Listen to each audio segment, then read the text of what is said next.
शिवलिंग को बनाने के लिए मिट्टी कहाँ की होना चाहिए, किस जगह पर बनाना चाहिए, मिट्टी में कैसा जल मिलाना चाहिए। जब शिवलिंग का निर्माण करें, शंकर के शिवलिंग को जब बनाएं तो सबसे पहले कैसे बनाएं, उस तक का विधान शिव महापुराण में और लिंग पुराण में कहा गया। क्यारे की मिट्टी हो, क्यारा मतलब समझिएगा, जिस मिट्टी पर कोई गंदगी ना करी गई हो, ऐसी जगह का कोई भाग मिट्टी का लाया है जहां कोई गंदगी ना करे। शिव महापुराण की कथा कहती है। देखो, पिछले वर्ष के जो कथाएं आप लोग सुने हैं, उसमें शिवलिंग मट्टी का किस तरह से बनाया जाए और कैसी मट्टी हो और उसमें पानी कैसा मिलाया जाए, कैसा शिवलिंग तैयार करा जाए, उसका विधान वर्णन नहीं कर पाए, परंतु आज कथा निकली है तो उसको सुन लो। क्यारे की मिट्टी, क्यारे की मिट्टी मतलब जिस मिट्टी पर कोई गंदगी ना करी गई हो, ऐसी जगह की मिट्टी को लेकर जाए और मिट्टी को लाने के बाद थोड़ा पानी का सींचन कर दें, अर्थात घर में लाएं तो उससे पहले मिट्टी को पवित्र करें। अपने घर में गंगा जल रखा हो, यमुना जल रखा हो, सरयू जी का जल रखा हो, उससे मिट्टी का सींचन कर दें। मान लो अगर ये जल नहीं भी है तो जल के अंदर थोड़ा सा इत्र डालकर मिट्टी का सींचन करें। अगर इत्र भी नहीं है तो जल के अंदर थोड़ा सा दूध डालकर मिट्टी का सींचन करें। दूध भी नहीं है तो एक बेलपत्री जल के अंदर डालकर उस पानी का सींचन करें। बेलपत्र भी नहीं है, पीपल का पत्ता डालकर उसका सींचन कर दें। पर मिट्टी पर घर में लाते से ये नहीं कि मिट्टी आज लाए और तुमको शिवलिंग कल बनाना है, तो मिट्टी अगर एक दिन पहले लाए हो, 2 दिन पहले लाए हो, 4 दिन पहले लाए हो, तो उसी दिन जल का सींचन होना चाहिए। ये नहीं कि जिस दिन बनाएंगे उस दिन सींचन होगा। मिट्टी पर पानी का छींटा, सींचन भले ज्यादा मत डालो, पर छींटा तो उस दिन लगा देना चाहिए जिस दिन घर में मिट्टी लेकर आए हो। जिस दिन शिवलिंग का निर्माण करो उस दिन प्रातः में अगर आप शिवलिंग बना रहे हैं तो ब्रह्म मुहूर्त में मिट्टी को गला दो। किस पानी से गलाना है उसका भी प्रमाण, उसका भी शास्त्र वर्णन कर रहा है। किस जल से गलाया जाए, शिव महापुराण की कथा कहती है। अगर आपको आज शिवलिंग का निर्माण करना है, शाम को आप शिवलिंग का निर्माण कर रहे हो, तो अपने पानी का जो मटका होता है, हंडा होता है, रसोई घर में जहां पानी भर कर रखते हो, उसके नजदीक में एक कलश जिसमें अलग से ताजा जल भरा जाए और उस पर प्लेट ढकी हो और उस पर एक चावल का दाना रखा हो, उस जल को लेकर आओ।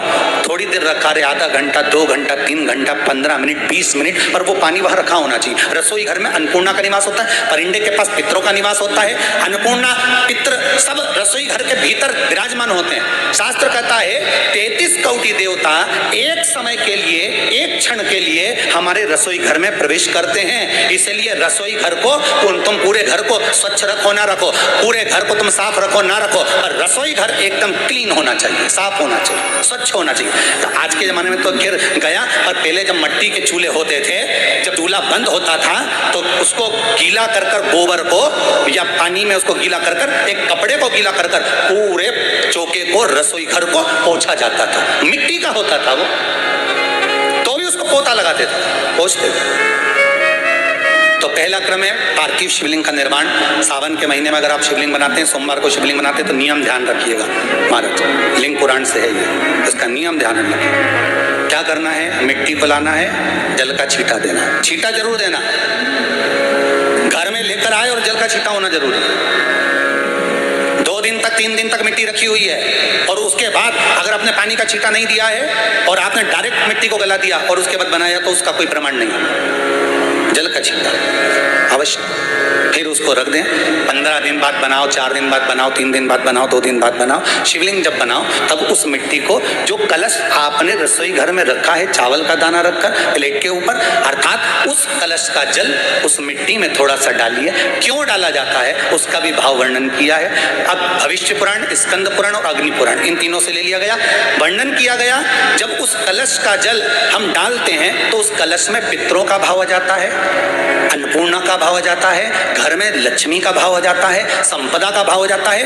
पूरे 24 घंटे के अंदर एक क्षण के लिए रसोई घर में 33 कोटि देवता आते हैं, तो वो देवता का सारा भाव उस कलश के अंदर आ जाता है। और वो जल जब हम उस मिट्टी में मिलाते हैं तो गंगा, यमुना, सरयू, सरस्वती, ये 33 कोटि देवता में, तो इन सब का आनंद उस जल में आ जाता है। और वो जल जब हम मिट्टी में मिलाते हैं तो मिट्टी पवित्र हो जाती है, स्वयं कैलाश अधिपति को स्वीकार करने के लायक हो जाती है, निर्मित करने के लायक हो जाती है।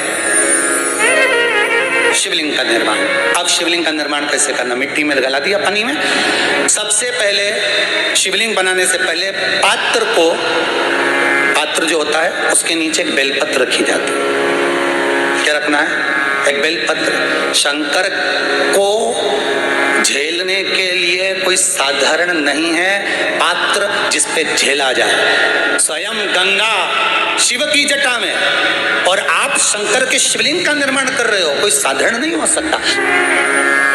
बस एक बेलपत्र,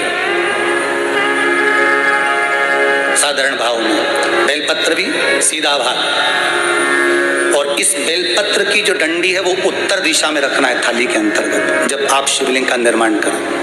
उत्तर।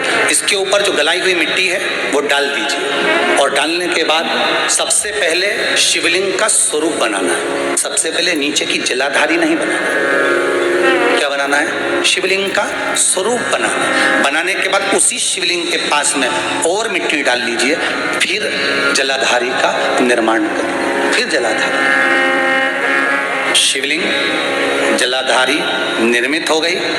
शंकर जी का संपूर्ण परिवार शिवलिंग में रहता है, आपको पहले भी कहा। भगवान भूतधिपति भूतेश्वर भगवान शिव का संपूर्ण परिवार शिवलिंग में निर्मित करा शिवलिंग। एक बार सब जितने भी टीवी पर बैठे हैं, सम्मुख में कथा सुन रहे हैं, फेसबुक यूट्यूब पर सुन रहे हैं, एक बार साथ में समझें वापिस निर्माण को, शिवलिंग के निर्माण को। मिट्टी लाए, स्वच्छ जगह की, जल का छींटा दिया, रखा। जब शिवलिंग बनाया तो एक कलश पानी पहले से 2 घंटा, आधा घंटा, 15 मिनट, 20 मिनट पहले उसको रख दिया। उसी पानी से उसको गीला करा। गीला करने के बाद उसका निर्माण सबसे पहले बेलपत्री के ऊपर मिट्टी, मिट्टी के ऊपर रखकर शिवलिंग का निर्माण, फिर जलाधारी का निर्माण, और शिवलिंग का निर्माण पूर्ण होने के बाद में फिर बाबा का सुंदर भाव से श्रृंगार करें, अभिषेक करें, पूजन करें। और एक बात याद रखना, पार्थिव शिवलिंग का अगर निर्माण करा है तो आपको वो पार्थिव शिवलिंग को रात्रि होने से पहले विसर्जन होना जरूरी है। हाँ, अगर कोई भी शिवरात्रि का दिन है तो फिर आप पूरी रात रख सकते हो। हरतालिका तीज का दिन है, पूरी रात रख सकते हो। बड़ी तीज है, छोटी तीज है, आप शिवलिंग बनाए हो तो आप पूरी रात रख सकते हो। विशेष कोई उत्सव है, श्रावण का महीना है, पूरी रात रख सकते हो। पर बाकी के समय अगर आप शिवलिंग का निर्माण करें तो उसको सूर्यास्त होने के पहले आप उसको नदी में, जल में, जलाशय में विसर्जन करें। और ध्यान दीजिएगा, विसर्जन करते समय जब आप विसर्जन करें पानी में अपने पात्र को, शिवलिंग को जब छोड़ें, उस समय पर ध्यान दीजिएगा कि शिवलिंग की जो जल की धार है, जिसका उत्तर की ओर जो जल की धार होती है, विसर्जन करते समय वो जल की धार अर्थात वो उत्तर का भाग हमारी ओर होना चाहिए। और थाली इस तरह से पकड़ें कि वो भाग हमको जब डालें तो वो भाग हमको दिखे, थोड़ा सा नजर आए पानी में डालते समय। और जब वो थोड़ा भाग दिखता रहे, और जिसलिए आपने शिवलिंग बनाया, जिस कामना से आपने शिवलिंग बनाया है, वो कामना उस भाग को पानी में देखते देखते बोल दीजिए, वो कामना पूर्ण हो जाती है। इसको कहते हैं पार्थिव शिवलिंग का निर्माण करना और उसकी आराधना करना। उसकी आराधना कई लोग करते हैं, बना भी लेते हैं, पूजन भी करते हैं, और कई बार कहते हैं हमारा काम नहीं, तो उसमें भगवान का दोष नहीं है, दोष अपना देखो। आप आए नहीं, सुबह हो गई, मेरी पूजा की थाली धरी की धरी रही। क्यों नहीं आए, किस लिए नहीं, वो हमें देखना।